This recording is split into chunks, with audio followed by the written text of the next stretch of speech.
Coming at you live from outside of space and time. I'm Nyiam. Welcome to the feedback loop. Making a little video update here on some things that have transpired over August so far.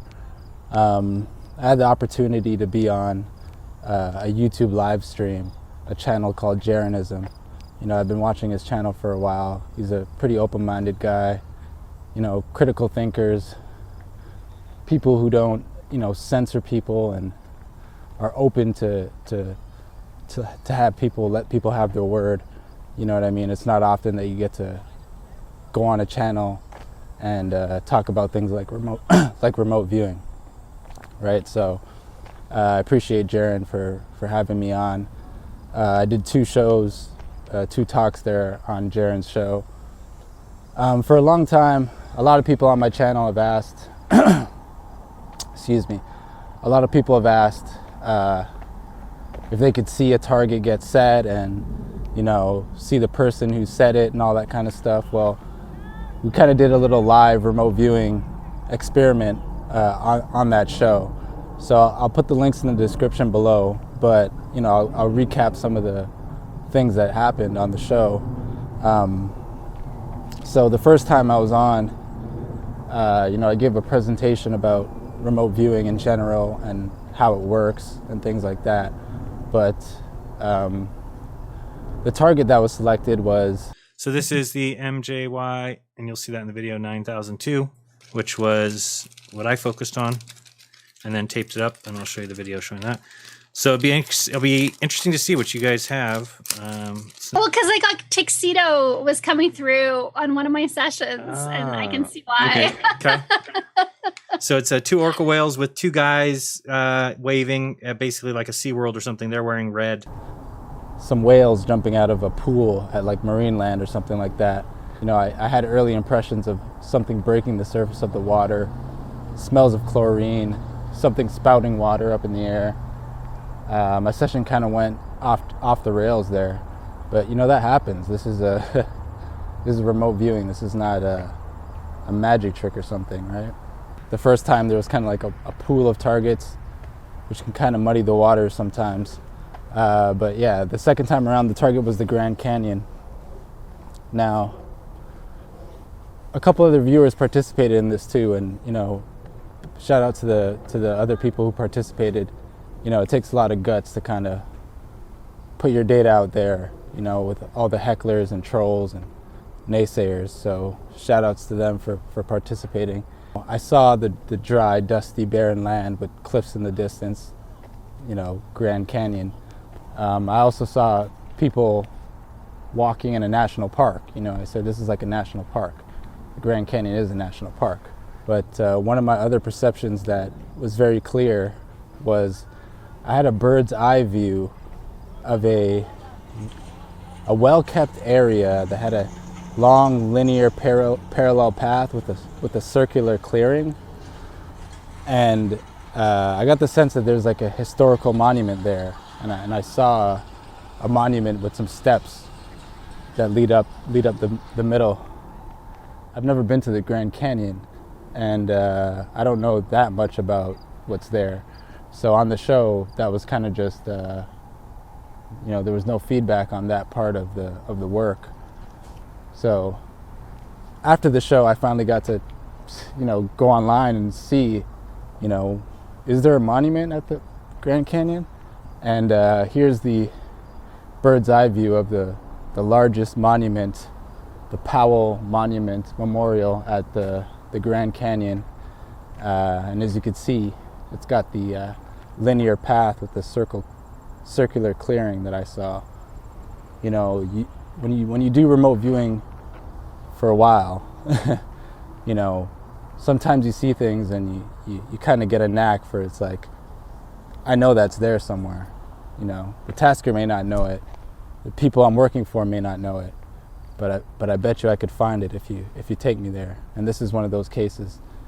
Someone who knows the Grand Canyon area could have recognized that from my drawing.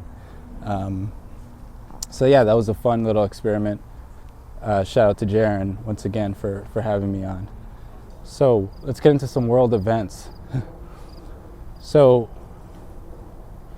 trying to perceive major news events of the upcoming month in advance.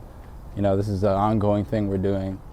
The guys over at Crypto Viewing and myself, we do this collectively. So we're all always, you know, recording our perceptions, getting it down on video, getting it down on paper.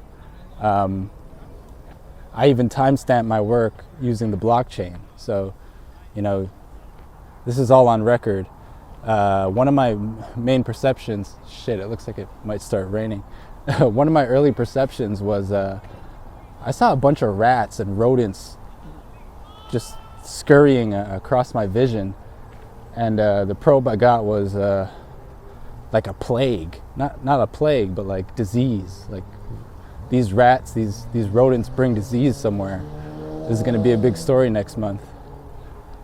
This story just broke August 11th around the Langya virus infects a bunch of people in China. They think it comes from a shrew mouse. It was the coronavirus, then monkeypox, and tonight we are learning more about the Langya virus. At least 35 people have been infected with it, all in China. Symptoms include fatigue, cough, loss of appetite, but as well as kidney and liver failures. Researchers believe small mice-like mammals called shrews are carriers of this virus and that the infected patients had recently been in contact with the animals. Here's a look at those shrews. Now, prior to this outbreak, the virus had never infected humans. So that was a decent hit there. I had a perception of what looked like the Pope, or someone dressed like the Pope, and it felt like a crowning ceremony, like His Majesty, without further ado, you know. And interestingly, I wouldn't call this a hit, but you know, we'll see what happens. You know, maybe a couple days out, maybe later on in the month, maybe down the road.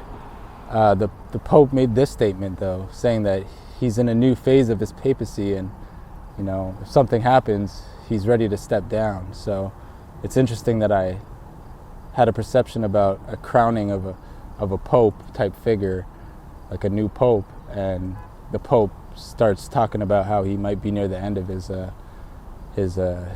service there. So we'll see what happens with the Pope. Trying to make sure my camera doesn't get wet here. Edward Reardon had a great call on a volcano eruption, but he actually called the location too, Iceland. That was a good hit. There's the story for that one. Dick Allgaier called out this crazy hailstorm we actually had here in Canada. He called it out, and it was a pretty big news story. Some hail just completely destroyed people's cars, decimated people's properties and stuff. So that was an interesting one. Dennis Nappy, the second, had a great grab on this story about a plane that had to reroute and kind of emergency land because they ran out of fuel. And he specifically had data about no fuel, you know, running out of fuel. So that was an interesting story too. And these are all, you know, recorded on video. We talk about these the month in advance. I want to talk a little bit also about cryptos, like, you know, how are we doing with the remote viewing crypto stuff? Well, one of the things I did was I developed a template to try and get more data when remote viewing a crypto in terms of like time, like when will a crypto go up, on what days will it go up or down, when will the peaks be, when will the lows be. So I've been experimenting with this over at Crypto Viewing. I had 9 months of data were compiled by a subscriber over at Crypto Viewing, Devinder P. Thank you very much for getting that data together. There's more coming too, but for 9 months, looking at Bitcoin using this template that I created and this technique, when it came to peak trough accuracy, I was 82% accurate at predicting when Bitcoin would have, you know, a rise or a drop within the month. So that's pretty good results over 9 months. And so the data is going to keep building. There's many months where I had 100% accuracy calling that. So more data coming on that. Just barely escaped the rain there, y'all. Had to cut this one short. Hopefully that was interesting.